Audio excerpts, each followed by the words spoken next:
আজকের পর্বে আপনাদের জন্য একটি সহজ রেসিপি করে দেখাবো, যেটা পুরো ডিফারেন্ট, খেতে কিন্তু অনেক মজা। এটা অনেক ক্রিস্পি এবং সুস্বাদু নাস্তা, বিকালের নাস্তা কিংবা বাচ্চাদের টিফিনের জন্য বেস্ট একটি নাস্তার রেসিপি। চাইলে আপনারা ইফতার টেবিলেও রাখতে পারেন। আশা করি ভিডিওটি ভালো লাগবে। ভালো লাগলে চ্যানেলটিকে লাইক, কমেন্ট এবং সাবস্ক্রাইব করবেন। একটি বাটিতে নিয়ে নেব 1 কাপ পরিমাণ ময়দা, সাথে দিয়ে দিব 1 টেবিল চামচের মতো রান্নার তেল এবং সামান্য পরিমাণ লবণ দিয়ে ভালো করে মিশিয়ে নিব। মেশানো হয়ে গেলে অল্প অল্প পানি দিয়ে একটি ডো বানিয়ে নিব।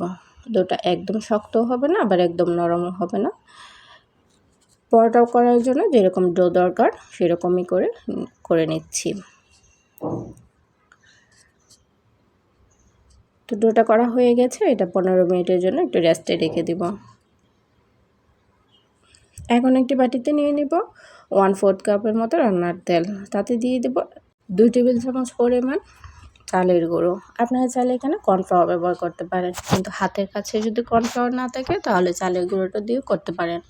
আমি আজকে তাই সহজ নিয়মে চালের গুঁড়ো করে দেখাচ্ছি। এখন ভিতরের জন্য একটি পুর বানিয়ে নেব। একটি প্যানে 2 টেবিল চামচের মতো রান্নার তেল দিয়ে দিয়েছি, তাতে দিয়ে দিব 1টি এলাচ, দারুচিনি এবং 1/4 কাপের মতো পেঁয়াজ কুচি।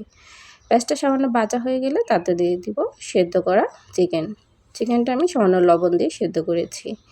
এখন কিছু শুকনো মশলা দিয়ে দিব, তাতে দিয়ে দিব 1/2 চা চামচ পরিমাণ মরিচ গুঁড়ো, ধনিয়ার গুঁড়ো এবং জিরার গুঁড়ো এবং 4 চা চামচ আদা রসুন পেস্ট দিয়ে ভালো করে মিশিয়ে নিচ্ছি। এখন দিয়ে দিব 1/4 চা চামচ গোলমরিচ গুঁড়ো। প্রায় 10 মিনিটের মতো আমি রান্না করে নিয়েছি। চিকেনটা যেহেতু সেদ্ধ করা তাই সময় খুবই কম লেগেছে। তো চিকেনটা আমার রেডি হয়ে গিয়েছে, এখন পুরোটার কাছে চলে যাচ্ছি। এখন আমি 3টি লেচি কেটে নিলাম। এখন রুটি বানিয়ে নিব। রুটিটা একটু পাতলা হবে।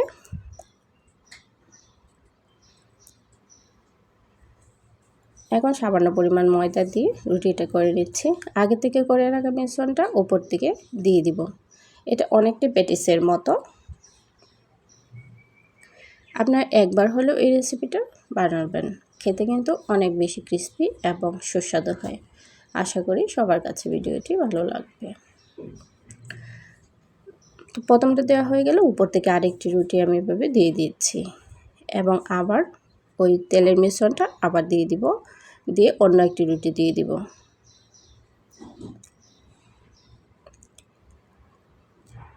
আপনারা চাইলে এখানে কিন্তু কর্নফ্লাওয়ার দিতে পারেন, কিন্তু আমার হাতের কাছে ছিল না বিধায় আমি এমনি করে নিচ্ছি।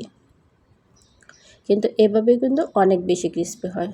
তো আমি রোলের আকার করে কেটে নিচ্ছি। এখন ছোট ছোট লেচিগুলো দিয়ে আমি একটি রুটি বানিয়ে নিব। রুটিটা একদম পাতলাও না, একদম মোটাও না, আপনারা দেখলেই বুঝতে পারবেন। তো রুটিটা বানানো হয়ে গেলে আমি 4-5টা কেটে নিচ্ছি। কেটে নেওয়া হয়ে গেলে আগে থেকে করে রাখা মাংসের পুরটা মাঝখানে দিয়ে দিব এবং 2 পাশ দিয়ে ভাঁজ করে নেব।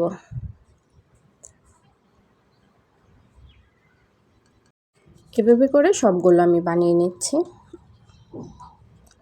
সবগুলো বানানো হয়ে গিয়েছে। এখন একটি কড়াই পর্যাপ্ত পরিমাণ তেল গরম করে নিয়েছি। তেলটা সামান্য গরম হয়ে আসলে সবগুলো নাস্তা রেসিপি দিয়ে দিব।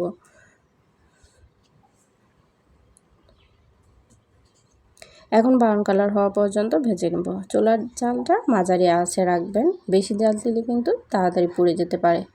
আর কম আঁচে ভাজলে এটা অনেক বেশি ক্রিস্পি হয়।